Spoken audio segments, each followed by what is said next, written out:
começar então essa conversa com o Caio Carvalhal, sócio da Atmosphere. Só para a gente bater um papo aqui sobre mineração e siderurgia, muita gente de olho em todo esse cenário, né, global, principalmente China, né, Gani?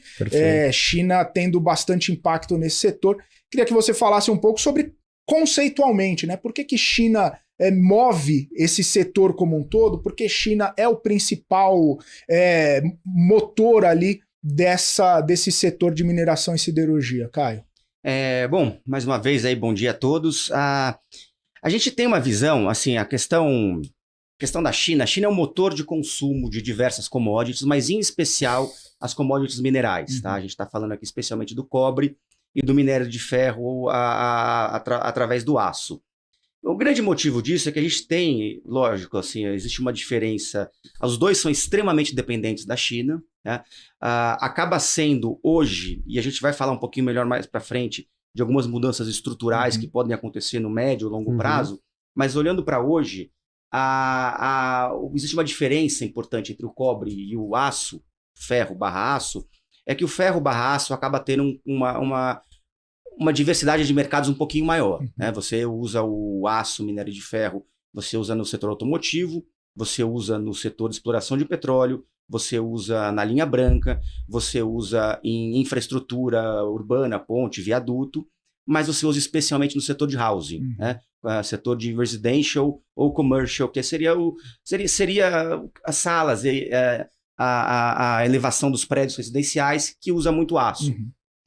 Já o cobre, ele hoje, ele é quase que exclusivamente relacionado ao setor de housing, porque no final das contas a grande aplicação do cobre na sociedade humana é para transmissão de energia.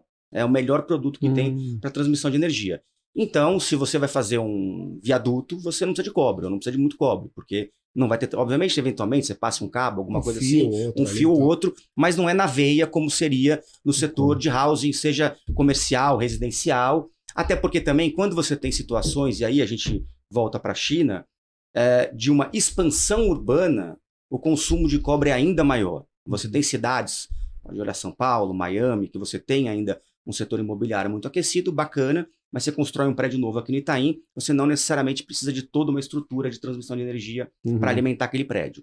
Quando você está fazendo um bairro novo numa cidade, você está criando, que foi Alphaville décadas atrás, enfim, você está criando novas regiões urbanas, putz, aí é muito cobre, porque você tem que criar toda essa infraestrutura para levar. Perfeito. Então, no final das contas, em maior ou menor grau, e a China é o grande, ainda é o país com maior expansão urbana que tem no mundo.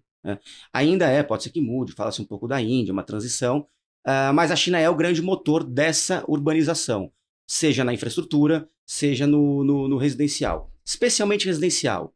Então é por isso que quando a gente fala de mineração, a gente sempre olha para a China, porque o consumidor marginal principal é o chinês, né?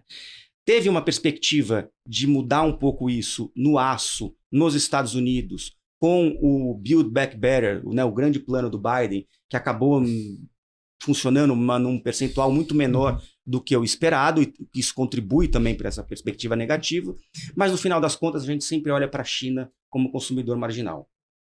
E aí, você comentou especificamente do cobre, e aí se a gente for olhar para o aço, as aplicações também vêm da China por conta de todas as fábricas, por conta da produção industrial muito grande que o país tem, né? E aí as aplicações, só para a gente pontuar.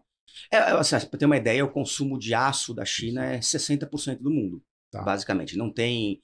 Quando você olha, por exemplo, a importância dos Estados Unidos no consumo de petróleo, que é gigantesca, Estados Unidos consome 25% do petróleo do mundo. E é o grande motor do consumo de petróleo. A China é 60% do aço.